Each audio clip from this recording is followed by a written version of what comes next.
कांग्रेस के नेता पवन खेरा की मुश्किलें कम नहीं हो रही है। असम के सीएम हेमंत बिस्व शर्मा से पंगा लेकर पवन खेरा मुश्किल में फंस गए हैं।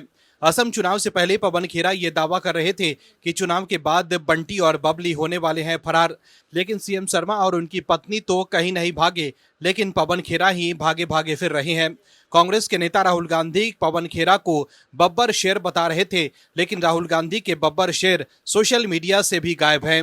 5 अप्रैल को असम चुनाव से पहले पवन खेरा ने अपने प्रेस कॉन्फ्रेंस के वीडियो को सोशल मीडिया पर शेयर किया था, जिसमें उन्होंने असम के सीएम हेमंत बिस्व शर्मा और उनकी पत्नी पर निशाना साधा था। लेकिन अब पवन खेरा देश भर के अदालतों के चक्कर लगा रहे हैं, लेकिन उन्हें राहत नहीं मिल रही है। कैसे असम सरकार और असम पुलिस ने पवन खेरा की नींद उड़ा दी है और कैसे पवन खेरा हो गए हैं एक्सपोज, बताते हैं आपको इस रिपोर्ट में। दर्शकों, लोकतंत्र में विपक्ष एक संतुलनकारी शक्ति के रूप में कार्य करता है। वहीं ये भूमिका तब और अधिक महत्वपूर्ण हो जाती है जब सत्ता पक्ष के निर्णयों पर सवाल उठाने की आवश्यकता होती है। लेकिन जब ये सवाल तथ्यों से परे आरोपों, अतिशयोक्ति और व्यक्तिगत हमलों में बदलने लगते हैं, तब लोकतांत्रिक विमर्श कमजोर पड़ता है।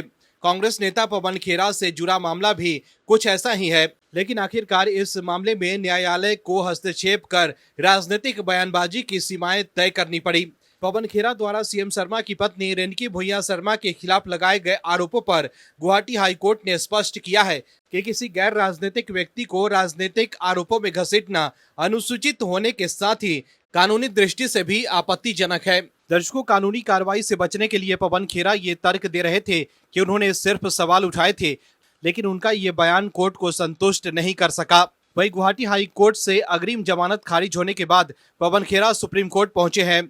ये पूरा मामला असम के सीएम हेमंत बिस्व शर्मा की पत्नी पर विवादास्पद टिप्पणी करने के बाद शुरू हुआ। साथ ही असम हाई कोर्ट ने इस पूरे घटनाक्रम को मानहानि नहीं बल्कि साजिश माना है। साथ ही कहा है कि पवन खेरा से हिरासत में पूछताछ की जाए। हाईकोर्ट के इस आदेश के बाद पवन खेरा सुप्रीम कोर्ट पहुंचे हैं। ऐसे में अब सवाल उठ रहा है कि अगर सुप्रीम कोर्ट भी हाई कोर्ट के फैसले को यथास्थायी रखता है तो फिर पवन खेरा की मुश्किलें बढ़ सकती है, उन्हें गिरफ्तार किया जा सकेगा। वहीं इस बीच पवन खेरा गायब हैं। ना तो वो सोशल मीडिया पर पोस्ट कर रहे हैं और ना ही सार्वजनिक तौर पर कहीं दिखाई दे रहे हैं। अब सवाल है कि क्या असम पुलिस से बचने के लिए पवन खेरा सोशल मीडिया पर पोस्ट नहीं कर रहे हैं, क्योंकि अगर वो सोशल मीडिया पर पोस्ट करेंगे तो उनका लोकेशन ट्रेस हो सकता है और असम पुलिस उन तक पहुंच सकती है। क्या इसलिए ही पवन खेरा सोशल मीडिया पर कुछ भी पोस्ट करने से बच रहे हैं? क्योंकि पवन खेरा की तलाश में असम पुलिस ने कई जगहों पर छापे मारे थे और अब तक खेरा अंडरग्राउंड है। ऐसे में सवाल है कि पवन खेरा ने कुछ भी गलत नहीं किया है, जैसा राहुल गांधी कह रहे हैं कि खेरा के खिलाफ कार्रवाई लोकतंत्र पर हमला है, और अगर पवन खेरा सही है तो वो क्यों भागे भागे फिर रहे हैं। वही फर्जी आधार कार्ड के जरिए जमानत लेने के मामले में भी सुप्रीम कोर्ट में वो पकड़े जा चुके हैं, उनकी पोल खुल चुकी है।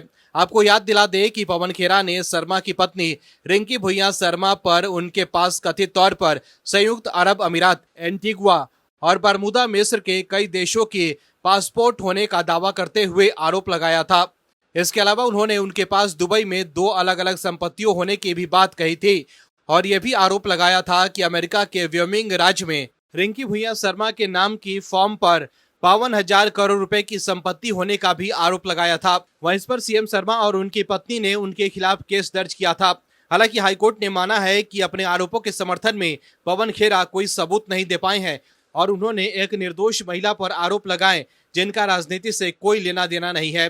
कोर्ट ने माना है कि पवन खेरा को हिरासत में लेकर पूछताछ करना जरूरी है, ताकि ये पता लगाया जा सके कि किसने पवन खेरा को जाली दस्तावेज दिए थे और कौन से लोग इस मामले में शामिल हैं। Bureau report, OMH news. आप दर्शकों से विनम्र निवेदन है कि चैनल को सब्सक्राइब जरूर करें।